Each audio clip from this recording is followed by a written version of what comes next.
بسم اللہ الرحمن الرحیم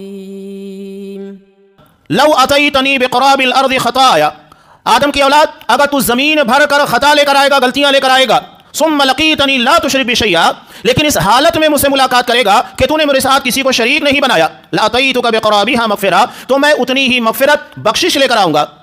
یہ ہے اللہ کی مغفرت اور اس کی بخشش کہ بندہ اگر شرک نہیں کرے گا تو یقیناً اللہ تبارک و تعالیٰ اس کے گناہوں معاف کر دے گا۔ سورہ نساء میں اللہ نے صاف کہا ان اللہ لا یغفر ان یشرک بہ، اللہ اس بات کو قطعاً معاف کرنے والا نہیں کہ اس کے ساتھ شرک کیا جائے، ویغفر ما دون ذلک لمن یشاء، اور اس کے علاوہ جتنے گناہ ہوں گے سب اللہ معاف کر دے گا۔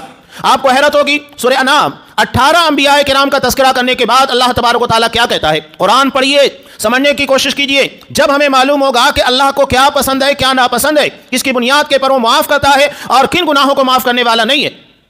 18 انبیاء کرام کا تذکرہ کیا، حضرت ابراہیم کا، حضرت موسیٰ کا، حضرت عیسیٰ کا، حضرت یونس کا، حضرت ہارون کا، 18 انبیاء کرام۔ اس کے بعد اللہ نے کیا بات کہی؟ ہر مسلمان کو یہ بات یاد رکھنا چاہیے۔ اس کے بعد اللہ نے کیا کہا؟ وَلَوْ أَشْرَكُوا، اگر بالفرض یہ انبیاء بھی شرک کرتے، لَحَبِطَ عَنْهُمْ مَا كَانُوا يَعْمَلُونَ، تو ان کی زندگی کے سارے اعمال کو ضائع اور برباد کر دیا جاتا۔ سوچئے کہ انبیاء کرام کی نیکیاں، ان کی زندگی کی اول سانس سے آخر سانس تک وہ صرف اللہ کی بندگی، اللہ کے حکموں کے مطابق چلتے ہیں، ان کی نیکیوں کا آپ اندازہ لگا ہی نہیں سکتے۔ لیکن اس کے بعد اللہ کیا کہہ رہا ہے؟ اگر بالفرض انہوں نے بھی شرک کیا تو ان کی زندگی کے سارے اعمال کو اللہ ضائع اور برباد کر دے گا۔ اب اس سے بڑھ کر سنگین بات کیا ہو سکتی ہے؟ حالانکہ انبیاء سے شرک کا صدور ناممکن ہے کہ ایک نبی اللہ تبارک و تعالیٰ کے ساتھ شرک کرے، شرک جیسا عظیم گناہ کرے، عام گناہ کا امکان نہیں تو شرک کے بارے میں تصور بھی نہیں کیا جا سکتا۔ لیکن اللہ بتا رہا ہے شرک اتنا خطرناک ہے کہ اللہ اس کو قطعاً معاف کرنے والا نہیں ہے۔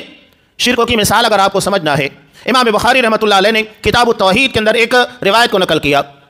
امام بخاری رحمۃ اللہ علیہ کی ذہانت دیکھیے، کتاب التوحید کے اندر یعنی اللہ کی وحدانیت، اللہ کو اس کی عبادت میں، اس کی ذات میں، اس کی صفات میں اکیلا ماننا، بے مثل ماننا، نہ اللہ کی ذات کی طرح کوئی ذات ہے، نہ اللہ کی صفات کی طرح کسی کے اندر خوبی ہے، صفت ہے، یہ اللہ کی توحید ہے، وحدانیت ہے۔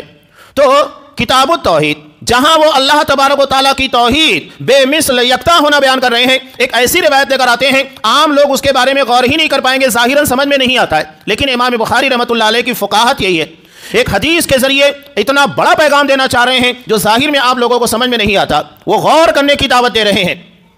حضرت مغیرہ بن شعبہ رضی اللہ تعالیٰ عنہ بیان کرتے ہیں ہمارے یہاں بھی لوگوں کا مجمع ہوتا ہے، ہم بیٹھتے ہیں دوستوں کے ساتھ، ہماری محفل ہوتی ہے، چند لوگ بیٹھتے ہیں باتیں کرتے ہیں، ہر کوئی اپنے آپ کے تعلق سے یا اس کے دل میں جو خیالات آ رہے ہیں یا اس کے ساتھ اگر کچھ بیتا ہے بیان کرتا ہے۔ تو حضرت سعد رضی اللہ تعالیٰ عنہ، سعد بن معاذ رضی اللہ تعالیٰ عنہ انصار کے سردار تھے اور انتہائی خوددار تھے۔ ان کی خودداری کا عالم کیا تھا؟ انہوں نے جتنے نکاح کیے سارے کنواری لڑکیوں سے کیے، کسی بیوہ سے مطلقہ سے نہیں کیا، صرف کنواری۔ حالانکہ شرعی اعتبار سے منع نہیں ہے، آپ صلی اللہ علیہ وسلم نے بیوہ سے کیا، مطلقہ سے کیا، لیکن ان کی خودداری کا عالم یہ تھا، غیرت کا عالم یہ تھا کہ صرف کنواری لڑکیوں سے نکاح کیا کہ جسے کسی اور مردوں کے پاس رہنا نصیب نہ ہوا ہو، یہ ان کی خودداری کا عالم تھا۔ اب یہ لوگوں کے ساتھ بیٹھے تھے، اصحاب کرام کا مجمع تھا، انہوں نے کیا کہا؟ لو رأیت امرأتی، اگر میں نے اپنی بیوی کو کسی غیر مرد کے ساتھ دیکھا، لضربتہ بالسیف غیر مصفا، تو میں اسے تلوار کے دھار والے حصے سے جگہ کے پر ختم کر دوں گا اس آدمی کو جو میری بیوی کے ساتھ نظر آئے گا۔ اب یہ بات نبی کریم صلی اللہ علیہ وسلم تک پہنچی کہ حضرت سعد رضی اللہ تعالیٰ عنہ اتنے غیرت مند اور خوددار ہیں کہ اپنی بیوی کے ساتھ کسی غیر مرد کو برداشت نہیں کر سکتے۔ آپ صلی اللہ علیہ وسلم نے کہا اتعجبون من غیرت سعد، کیا تمہیں حضرت سعد رضی اللہ تعالیٰ عنہ کی غیرت، ان کی خودداری کے پر حیرت ہوتی ہے؟ واللہ لانا اغیر من، اللہ کی قسم میں سعد سے کہیں زیادہ غیرت مند ہوں، واللہ اغیر منی، اور اللہ مجھ سے کہیں زیادہ خوددار اور غیرت مند ہے۔ اب بتائیے اس حدیث میں آپ کو توحید کہاں نظر آتی ہے؟ توحید ہے، وہی امام بخاری رحمۃ اللہ علیہ بیان کر رہے ہیں۔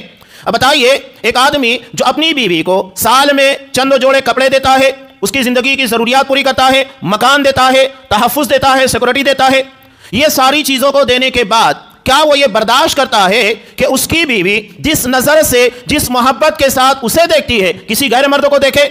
کسی بھی خوددار اور غیرت مند کی خودداری، غیرت یہ برداشت نہیں کرے گی کہ اس کی بیوی جس انداز سے، جس محبت کے ساتھ اس کے ساتھ پیش آتی ہے کسی غیر مرد کی طرف نگاہ اٹھا کر دیکھے یا اس طرح کا برتاؤ کرے، نہیں برداشت کرے گا۔